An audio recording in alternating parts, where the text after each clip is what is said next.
Isang makaluntiang araw mga kaibigan, ito po ang bago niyong programa tuwing Sabado ang Luntiang Bayan, Palamuhayan at Kalikasan. At kasama po natin sa araw to, Colonel Rodrigo Bonifacio. Sir, magandang araw po sa inyo.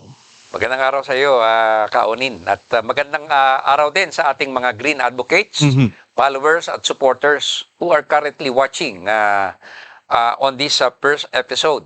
Ang Luntiang Bayan, Palamuhayan at Kalikasan.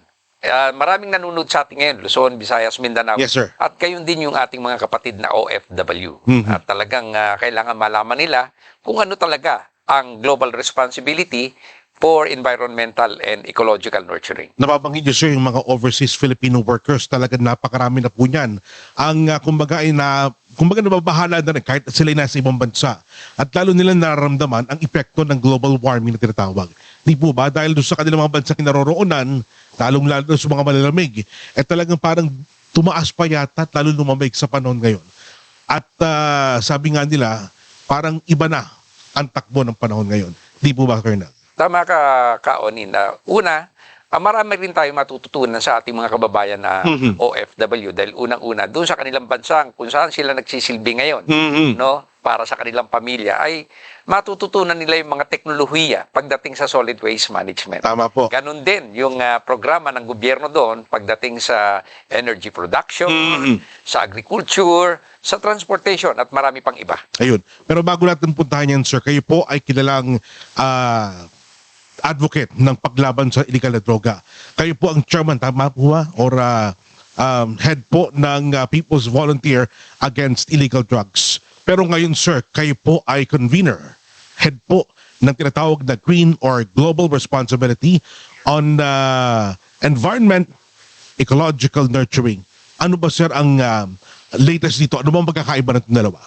Wala naman sila actually pinagkakaiba, no? Ang totoo niyan, nadagdagan pa yung advokasya natin dahil doon sa 5 haligi ng People's Volunteer Against Illegal Drugs, yung ikatlo, yung tinatawag nating Social Development Program, ay merong programa doon para sa ating mga kababayan sa community na kung saan ay makakatulong sila sa ating kalikasan, sa ating environment.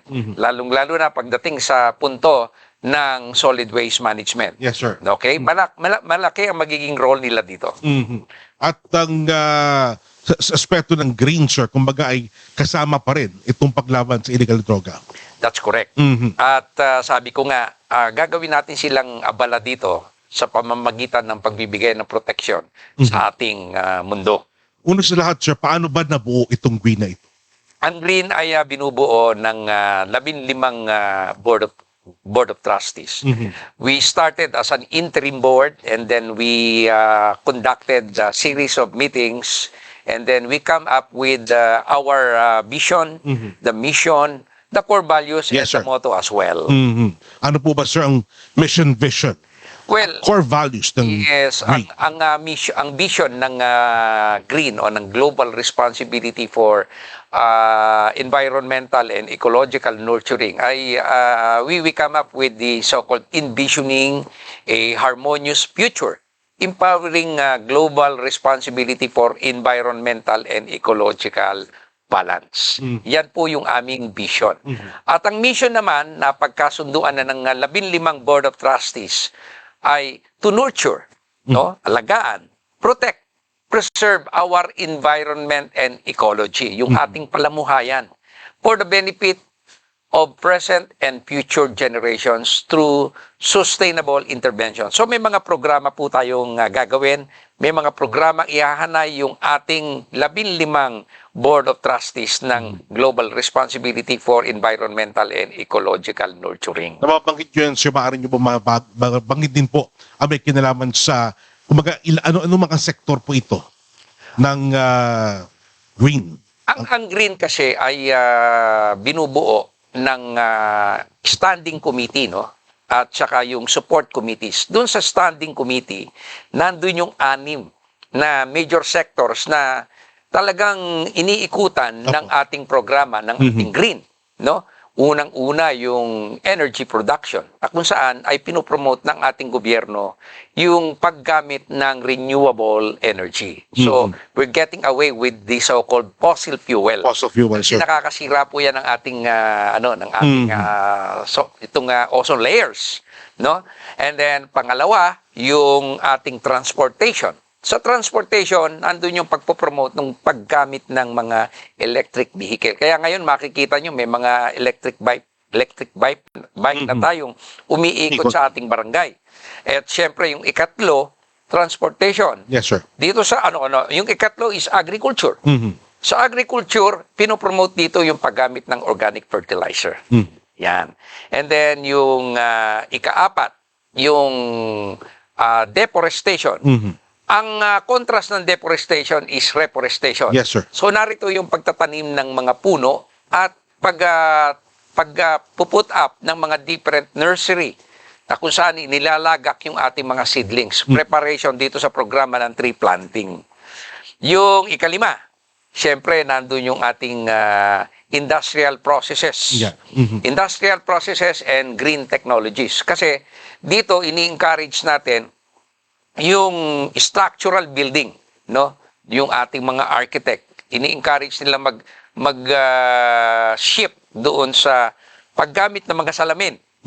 Isang bagay na kung saan papasok yung direct sunlight at makakabawas ng paggamit ng ating kuryente. Ayun. At saka sir, di ba, usong-uso ngayon yung mga building na tinatayo na kung saan marami kang halamang pwede itanim. That's correct. Kung makikita nyo may mga building, lalo sa parting Makati, Apo. dyan sa may kanto ng Pasong Tamo, meron na tayong makikita yung parking niya, parang may mga halaman sa gilid. Yun. Yung ganun po ang magiging design nun. At yung pinakahuli po, yung ating solid waste management. Dito ho sa solid waste management, ito po ay everybody's concern. Kagaya din po yan ng security.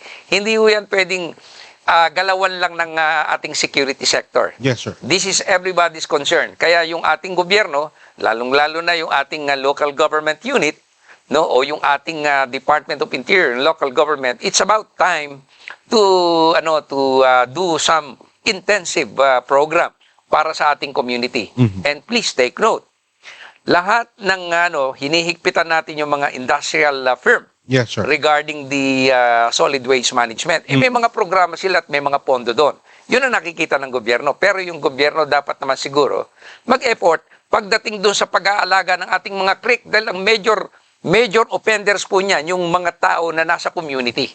Sila po ang sumisira ng ating mga creek kaya na marami po sa atin ang merong mga karamdaman. Ayun. At siguro, Colonel, maisulong din po natin na bukod sa mga local government units, yung iba't ibang mga kumpanya na kabilang po rito sa inaalagaan din ng ating pamamahalaan, makiisa at makisabay sa pagsusulong ng solid waste management, di po ba? Tama po. Tama po. Kaya nga, like I said, babalik po ako doon sa binanggit ko kanina. This is everybody's concern. Yan. Yan. Sa ngayon po, Colonel, ano ba talaga ang estado ng ating kalikasan ngayon? Kasi marami sa ating mga kaubayan ang nagsasabi na parang paubos na ng paubos ang mga puno at mga halaman sa paligid. Di ba? At kumbaga, at this point in time, talagang parang ang itinatanim talaga iba't ibang mga gusali at mga infrastruktura. Ano po ba talagang estado ng kalikasan ngayon? Well, dapat nakikita ko dito, pangunahan ng ating pamahalaan. Unang-una, papunta na tayo dun sa shifting of paradigm. No? Yan. Kasi nasanay tayo ng paggamit ng mga konkreto. Yan, naku. Bato. Oo. Okay? But this time, it's about time to do some policy making, no? Yung change of policy making process. Ito ay pangungunahan ng ating lehislatura, ng ating lower and upper house ng ating Congress. Sa pamamagitan ng isang committee dyan. At syempre, yung ibang committee, syempre, magtulong-tulong na yan. Kasi kung wala namang batas na magpapatupad at magbibigay ng direksyon para sa ating community, walang mangyayari sa programang ito. At talagang palagay ko, hindi tayo aakma doon sa programa ng Paris Agreement. Tama Na po. kung saan ay talagang pinaghihigpitan na nila ang pag-observe ng mitigation pagdating sa global warming and climate change. Alright. Ay, sa pagkakataon po ngayon, Colonel, mas maganda po malaman ng ating mga kaubayan, siguro lalong-lalo na sa mga kabataan, ang pagkikayat po natin sa kanila para makiisa sa lahat ng mga advokasya po ng Green. That's correct. Sabi ko nga kanina, yung binanggit ko yung 6 na standing committee, meron kami tinatawag na support committee. So dun sa support committee, binabanggit ko na ngayon, yung pagbabago ng mga pulisiya, ito ay trabaho ng ating Kongreso. At siyempre, kailangan meron din pong mga pulis dito na nag-implement ng batas na ginagawa ng ating Kongreso. Papasok ngayon yung pangalawang committee, yung Basic Education and Literacy. Yan po ay isa sa mga sinasaklawan ngayon ng ating Green na organization. Meron din humahawak ng committee na yan. At siyempre, yun pong ikatlo na committee, no, itong Social Development Program, nandyan din po yung programa ng ating livelihood. Yun. Okay? So yung public image, importante po yan, yung paggamit ng mga multimedia platform para maabot natin ang ating mga kababayan sa kanyang-kanyang mga different places, sa kanilang mga tahanan. Alam mo naman ngayon ng technology, cellphone lang nakikita na tayo. Totoo po. So, syempre, importante ang public image. Huling-huli, yung ating coalition and inter-organizations. Kailangan nandyan yung mga different organizations at sumasama sa programang ito para mabigyan natin ng kalutasan ng ating suliranin pagdating sa global warming. Maraming salamat po, Colonel. Mga kaibigan, si Colonel Rodrigo Bonifacio, kasama po natin sa studio sa araw na ito. At mga kaibigan, sa amin pong pagbabalik, meron po tayong isang makakasama, ang head ng Committee on Energy Production. Ang makapanayam po natin, magkakalipas po lamang ilang mga paalala, sandali po lamang. Ayos.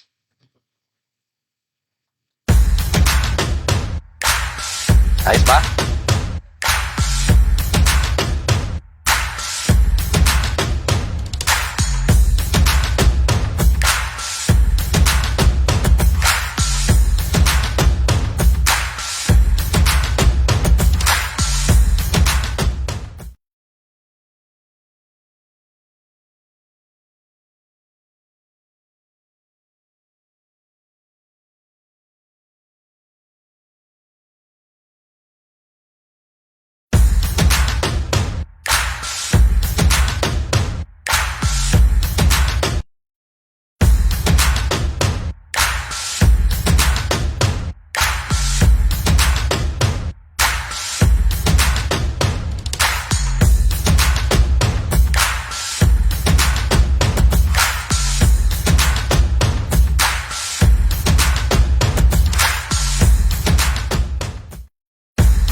magsalita tayo,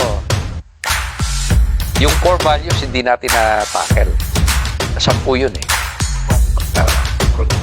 Pinakit ito yung core values. Tapos slogan, go green, go global. Yung creed, we believe in God, we believe in humanity, we protect and nurture all livings and non-living things in our land, mountain, rivers, seas, and air. Ganyan.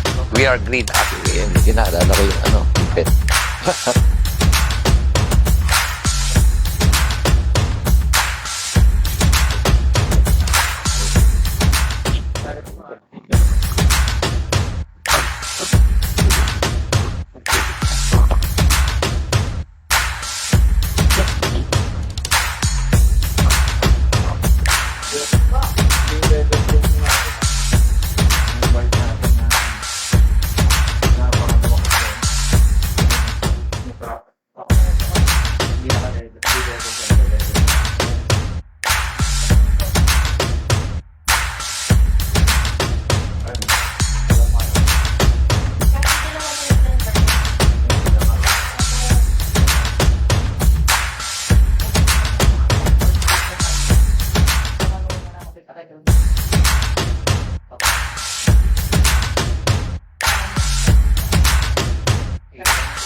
May bayad ba ang commercial dito?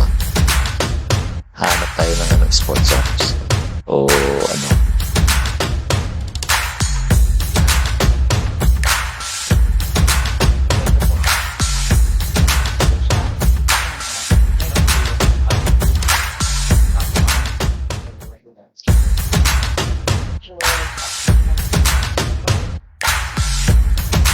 Saan ako titingin? Sa Camp 1?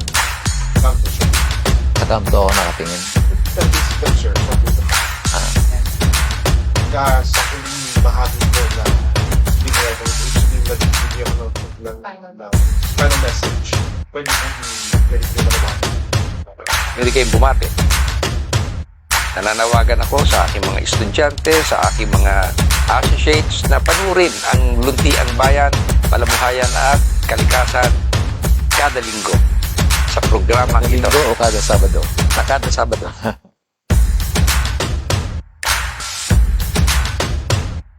Hello, mic test. Hello, mic test.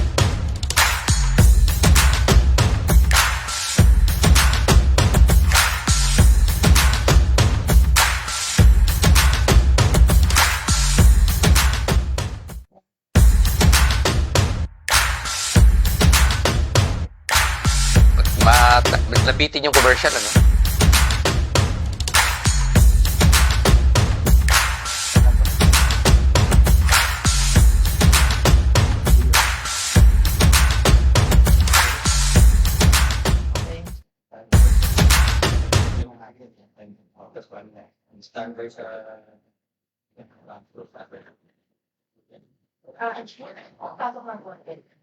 Papasok. Forward na. Okay na.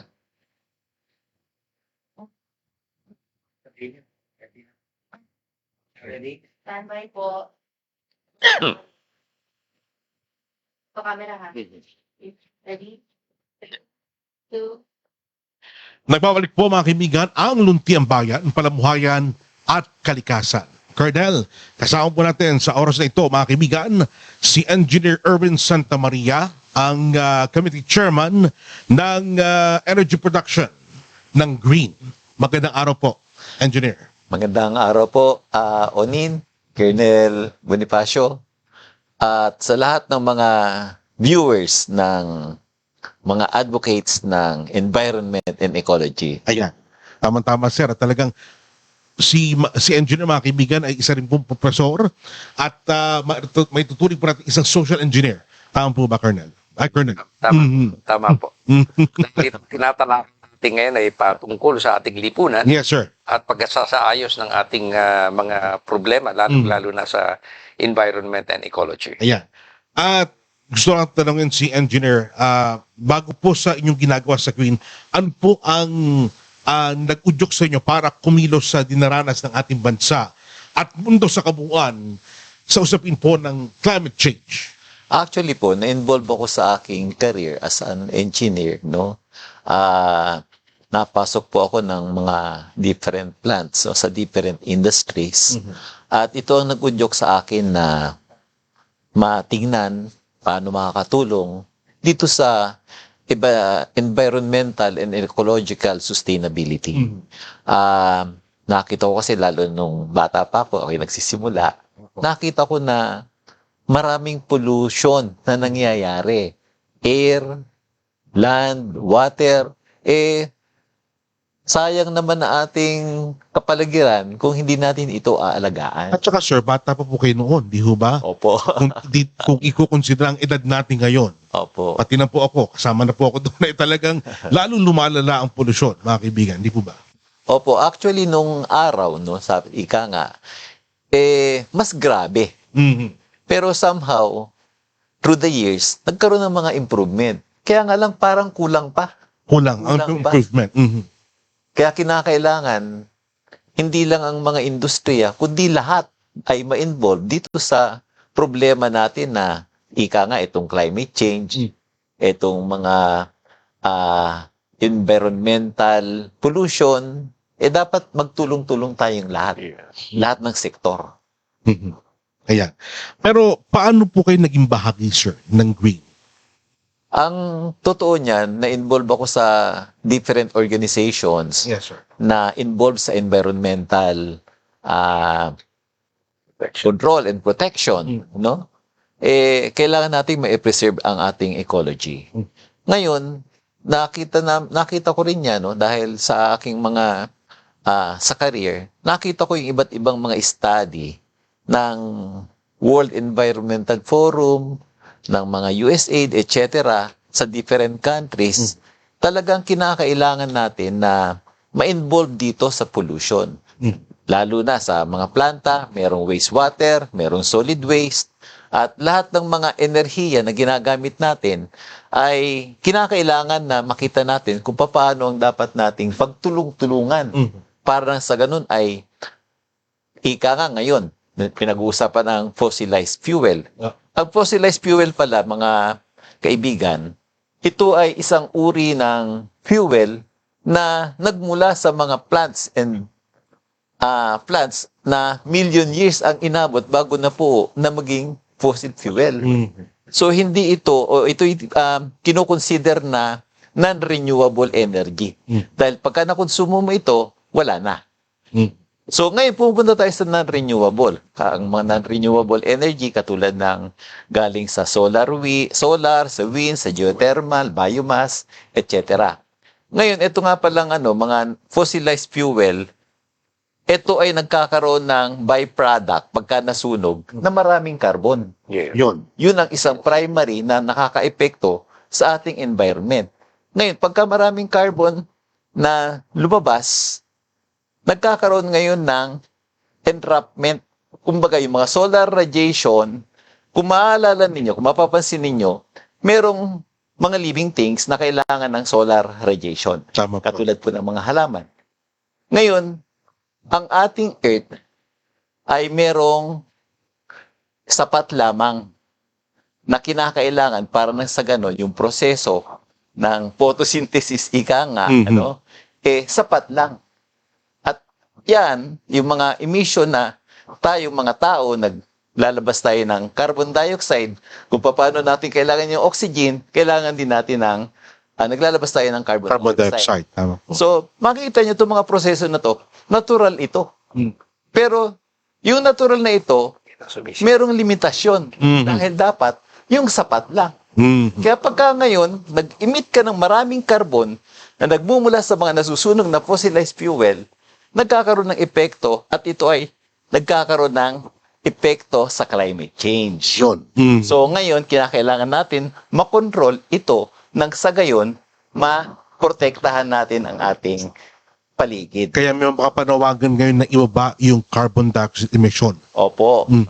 Or palakasin. lalo ang carbon dioxide emission. Pero sir, ano ba ang punto de vista ninyo pagka pag-uusapan natin ay nuclear energy? Lalo po ngayon sa panahon na ito, di ho ba, yan ay kumbaga maraming opisyalis ng ating gobyerno ang sinasabing nagsusulong ng nuclear energy. Ngayon, ang non-renewables na tinatawag, lesser carbon ang ilalabas nito. Ngayon, isa dyan ang nuclear. Kasi kung ikukumpara ninyo, ang nuclear energy, halos ang katumbas ng, siguro ang isang example natin, ang 1 kilo ng uranium na magbibigay ng sapat na heat or init, ang katumbas nito, 3 milyong kilo ng coal. So, ibig sabihin, ang i-emit na 1 kilo, ikumpara mo sa Sa 3 2 milyon. milyon na manggagaling sa coal, Yes. naparaming carbon na ang ilalabas nito. Talagang sisirain ng So, kalikasan. ganito ang comparison. So, kinakailangan yung konti na merong emission, kumpara mo sa 3 milyon, napakalaki Doon tayo sa konti. Tama po ba yun, sir? sa konti. Opo. Mm-hmm. So, yan ang tinitingnan ngayon no, ng maraming mga bansa, paano natin ililimit ang carbon na inilalabas. Mhm. Ayun. Ibig sabihin, sir, talagang at this point in time, talagang mainam na sa panahon ngayon, ang nuclear energy mapag-usapan, di ho ba? At talagang sa palagay ko ay dapat na pag-aralan pa mabuti. That's correct. Opo. Actually, lalo na sa solid waste management. Yes, sir. Doon sa solid waste management, meron din akong nakita na isang technology na galing sa Japan. Yung tinatawag nating multi-recycling management. Yes. Subcritical water reactor technology. Produkto ito ng Japan na kung saan talagang walang smoke emission. Yes, sir. Walang kumbaga sa nagiging compliant siya. Ayun. At Walang incineration, kumaga. Walang incineration. Mhm. At yung byproduct niyan, meron ding contribution pagdating sa agriculture. Talagang interesting yan, sir. Yes. Wala pa sa Pilipinas. Yes. Actually, may mga kinakausap na rin ang gobyerno natin pagdating sa ganyan sa solid waste management. At syempre may mga nakausap din ako sa bansang Hapon, yung G8 International, no? Kung saan ay sila mismo ang nagpo-promote nung MRM subcritical water reactor. At para sa akin, isang bagay yan na pwedeng kailangan na makita ng ating pamahalaan. Nang sa gayon, yung problema ng basura sa mga iba't ibang lupalop ng ating komunidad ay marisolba natin. Ay, nagtataka ko, sir, sapagkat ang panawagan po para lalong paigtingin at palakasin ang iba't ibang mga batas po natin na pagpapalinis sa ating kalikasan ay talagang, kumbaga, malakas na talaga at this point in time. Pero parang bang huli tayo, di ho ba? Ano mo palagi? Tama ka, kasi ang nakikita ko ditong nagiging problema, no? Kaso marami tayo kasing mga mambabatas. Lalong-lalo kanina nga umaga, pinag-uusapan namin ng security. Inuna ng industrial security sector, yung pagtupad ng batas doon sa mga ahensyang nagpo-promote ng ganong klase ng negosyo. In the same manner, nakalimutan nila dito kung paano naman gamitin yung mga security professional. By way of analogy, doon sa binigay kong example ngayon, dito sa global warming and climate change, yung pagbibigay ng edukasyon, hindi lang dapat doon sa industry nakatuon. Lalo, bigyan natin ng attention yung ating mga kababayan, yung mga domestic settlers natin, no? Sa different community. Kasi sila mismo ang major offender, lalong-lalo na pagdating sa basura. Kumbaga, at this point in time, yung mga tawag nila doon, mga domestic. Sila ang sumisira ng click at minsan magkakaroon ng epidemya, magkakaroon ng sakit, sisisihin nila ang gobyerno. Pero dapat siguro ang edukasyon magsimula sa kanila. Tama po. At susundan na yan ng policy making. Okay? Kumbaga, sa panahon ngayon, may mga tulay tayong ginagawa o binabalik muli, dapat sa ilalim niya wala nakatira. That's correct. Mhm. That's correct. Karaniwan, nakikita na ating mga kababayan yan, ilalim naman tulay. Merong... Maraming mga organizations ang tumutulong naman dito, lalo na sa pagsusulong ng programa ng environmental protection. Yung Actually, Colonel, warming. Onin, Opo. ang renewable energy, marami ang Pilipinas. Meron tayong solar, Yan. meron tayong wind, meron tayong geothermal, Yes. meron tayong biomass. siguro hindi naman tayo mahuhuli, lalo-lalo na Lagi sa ko. Southeast Asia. Tama po. Mhm. Marami tayong renewable energies. Considering na marami tayong natural resources, mayaman tayo sa natural resources. So, Kumbaga, sir, bukod doon sa mga coastal area, sa mga bulubunduking bahagi ng ating bansa, napakarami niyan. At mula sa mga natural na mga nilikha ng kalikasan, di ba, talagang pinagmumulan din yan enerhiya. Kasi nga kako, katulad ng geothermal, ang ilalim ng lupa, lalo na yun sa mga malapit sa mga volcanoes, merong init. yes. Yung init na yan, yung steam na tinatawag, makukuha natin yung steam na yan, magagamit natin para mag-create tayo ng energy. So meron tayong solar. Ito ngayon ay nagagamit kahit sa mga syudad dahil ang mga buildings ngayon, meron na silang mga solar panels sa kanilang mga bubong, sa kanilang mga roof deck. Sa mga malapit, by the way, tayo isang archipelago, marami tayong mga islands. Sa mga tabi ng islands, meron namang mga wind farms. Sa mga bundok, pwede rin ang mga wind farms natin.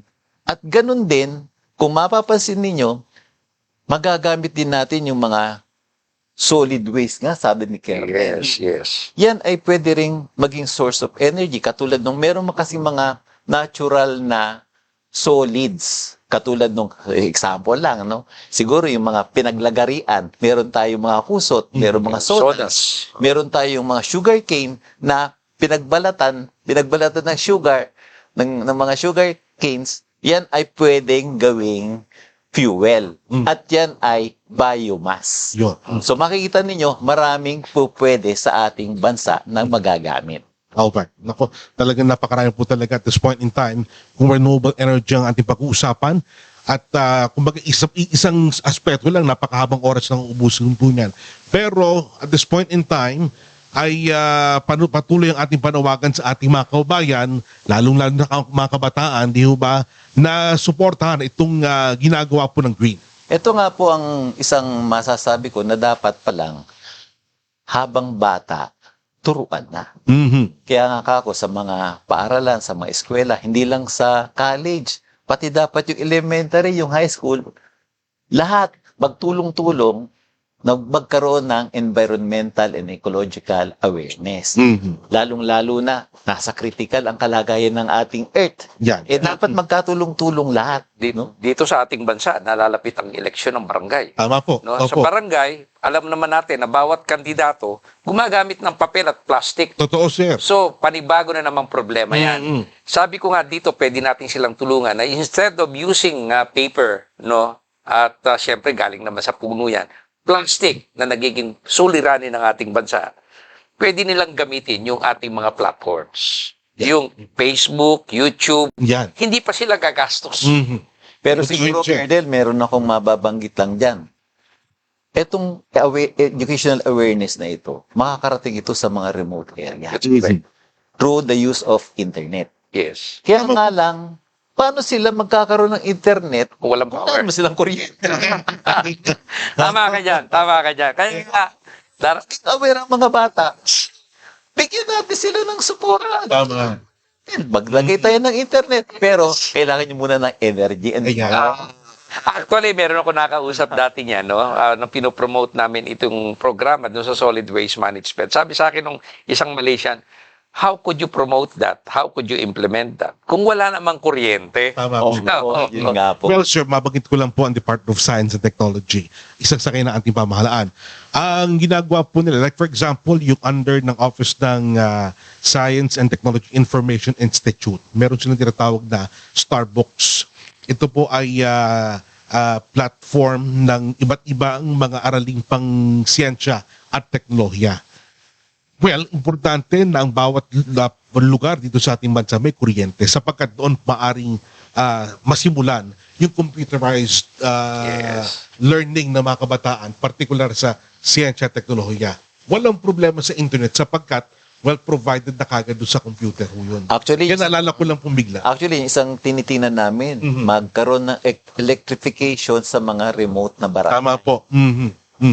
Kaya kinakailangan talaga, sama-sama tayo, tulong-tulong tayo. Tama po, sir. Well, anyway, mga kaibigan, ang ating pong programa ay pinakabago. sa panahon ngayon. At palagay ko ay hindi na huli ang panawagan para lalo pa nating paigtingin ang luntiang bayan, Opo. palamuhayan at kalikasan. Magbabalik po kami, ilan mo ng paalala. Ayos. Ang ganda ng pre-winning, ano? Oh, di ba? Closer tayo.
Tuloy po ang ating programa, mga kaibigan, ito po Luntiang Bayan, Palamuhayan at Kalikasan.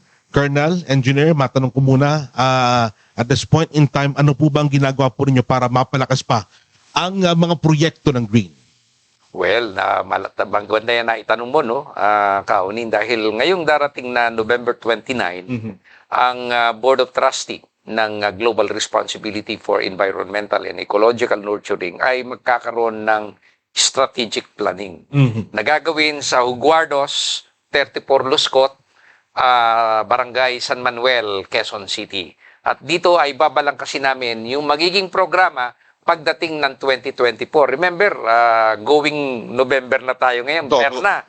Naamoy na natin ang simoy ng Pasko. Pero ganun pa man, aktibong sumusulong ang Green Organization para sa mga nalalabi pang panahon ng aming pagpapakilala sa ating komunidad. Ayan. And si Engineer bilang chairman po ng Committee on Energy Production, at this point, meron po bang ginagawa din na proyekto ang inyo po committee? Tulad ng sabi ni Colonel, no, meron kaming strategic planning na gagawin. Kaya ang aming committee ay naghahanda para dito. At yun ay tinitingnan namin.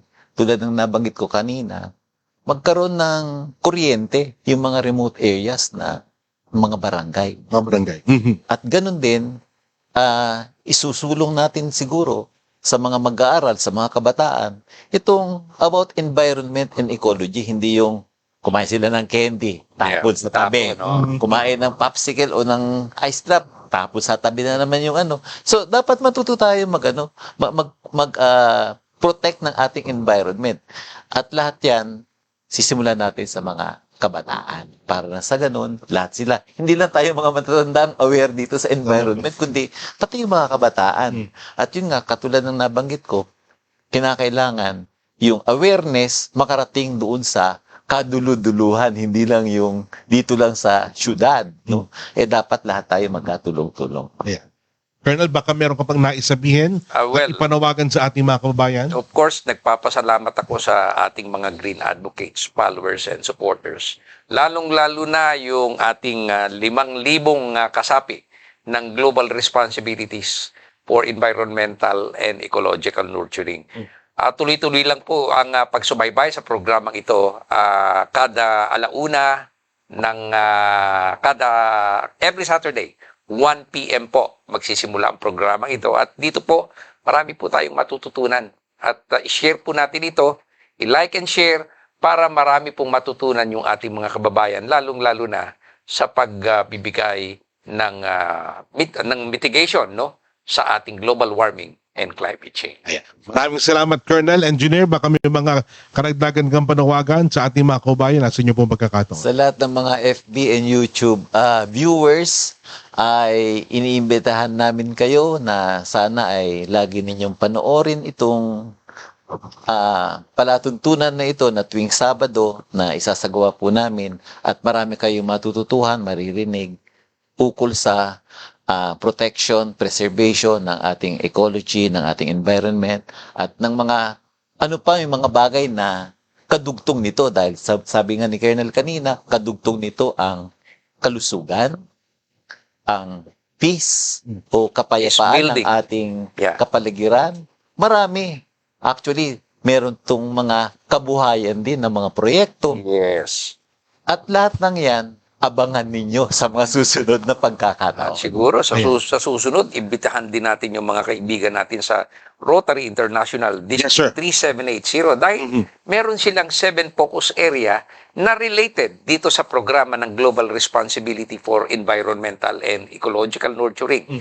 Yung kanilang peace building and conflict prevention, yung kanilang basic education and literacy, yung kanilang maternal and child care, environmental protection kasama, WASH kasama yan, local growing economies kasama yan. Siguro, imbitahin din natin yung mga ibang mag-aaral, yung Yan. mga nasa barangay, Yes, tama po. ang ginagawa nila sa kanilang community. At yung ating mga manggagawa na kasama sa pagbuo ng ating bansa. And speaking of Mahalaga po nila. mga manggagawa, huwag natin kakalimutan yung mga overseas Filipino workers Yes. natin, di ho ba? That's Lahat ng Pilipino sa buong mundo patuloy tumutok sa ating pong programa, Lunti ang Bayan, Palamuhayan at Kalikasan. Saan?